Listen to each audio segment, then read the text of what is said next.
I was pleasantly surprised to see that the President was aware of a lot of the persecution that had been happening. She did point out that it is a very few people in India that choose to show this sort of division. When a mob attacks a church, the police and the camera team is already present with this mob. And the pastor who is being beaten up is arrested by the police and thrown in jail. We have 11 states right now that have anti-conversion laws. We've had the law since 1967. Not one conviction has happened under these laws in a nation of almost the world's largest population, not one conviction. On 13th April, a delegation of Christian leaders from Delhi met President Droupadi Murmu at the Rashtrapati Bhawan. This delegation also included Mr. Michael Williams, the Dean of Mount Carmel School of Delhi.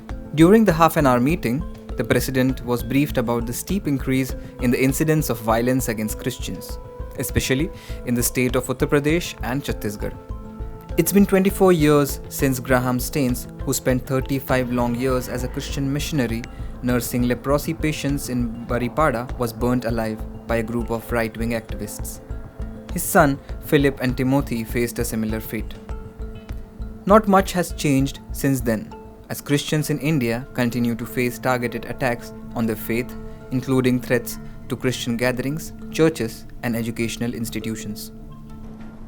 I had the opportunity to share with the President of India how Christians have been involved in nation building. My own father served in the Indian Air Force and dedicated his life to 2 wars that India fought. And so whether it's education, whether it's healthcare, I reminded her how Christians have made a contribution, to which she agreed. And she remembered fondly her time in Odisha, her time in Jharkhand, when she had worked with nuns and sisters, and she knew about the community and the welfare they bring about. And she then reminded me that she was actually the neighbor of Graham Staines. And she personally still bore in her heart the pain of not being able to reach in time to save Graham Staines and his 2 little sons as they were burnt to death, and she still regrets that. Since 2014 to 2022, it is nearly 6 times the increase. From 120 incidents, we've almost hit 600 last year. And when I say 600, we are considering Chhattisgarh to be just a random 5-6 areas where it happened as 5-6 incidents. However, over 1,000 people were displaced. Each person is an incident. So there's been a tremendous sort of a rise. I think what is promoting this is many people who are trying to find political power, many people who are trying to get into the good books of the powers that be, have a strong feeling that if they behave like this, they will be recognized for their notoriety. And this notoriety is now in many areas being called a spirit of nationalism. So it is being marred and married by too many things, which is really creating a situation where people are using this as the stepping stone into politics, not good works, not actual nation building, not contribution, but this rubbish. A lot of persecution that is happening for tribal Adivasi Christians.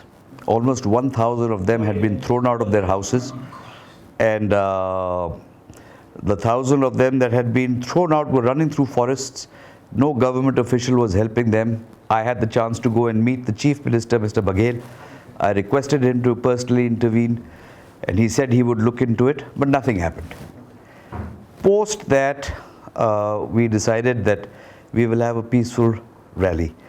22,000 concerned Christian residents of Delhi came and gathered there on that particular day, and we created a memorandum which was signed by all the bishops, and we decided we would give it to the President, and this was the time slot given to us. Post 2014, attacks against Christians saw an uptick. According to the Evangelical Fellowship of India, anti-Christian hate crimes have doubled since 2014. Let's listen to what the President had to say when the issue of attacks on Christians was brought up to her.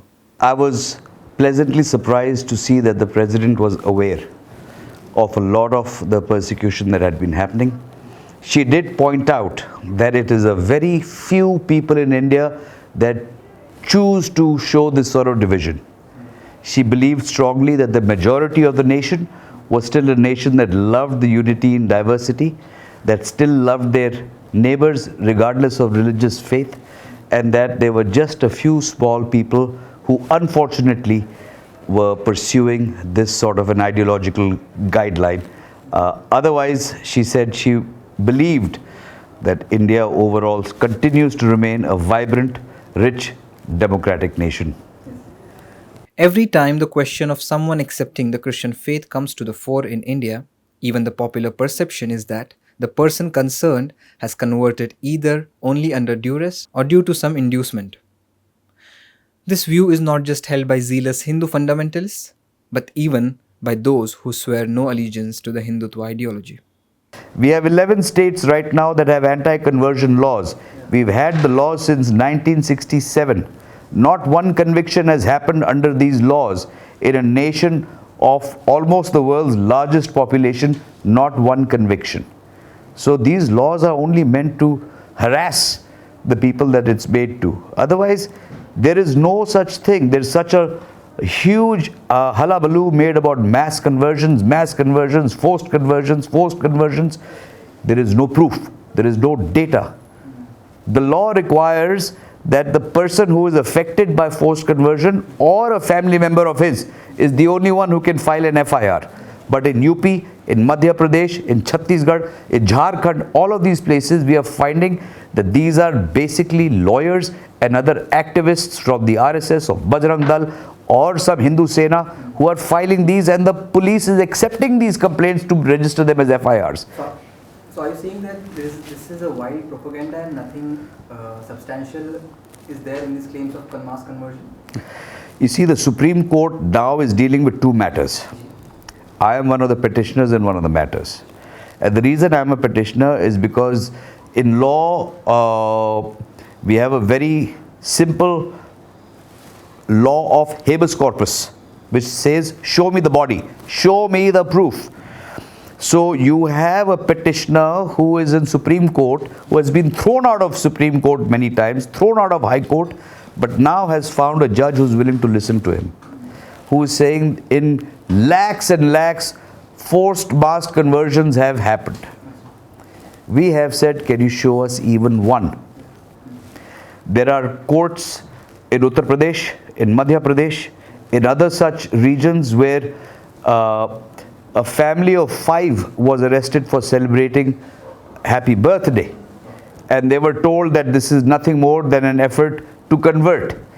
And these 5 neighborhood women who had gotten together to have this birthday party took almost 6 weeks to get bail in something so trivial, something so non-criminal. It takes forever to create, but a moment to destroy.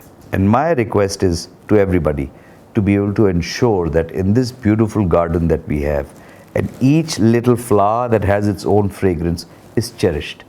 And my Prime Minister needs to speak out. My Home Minister needs to speak out when he sees that damage happening to the variety of flowers in this nation. Their silence is what is allowing a lot of this damage to be caused.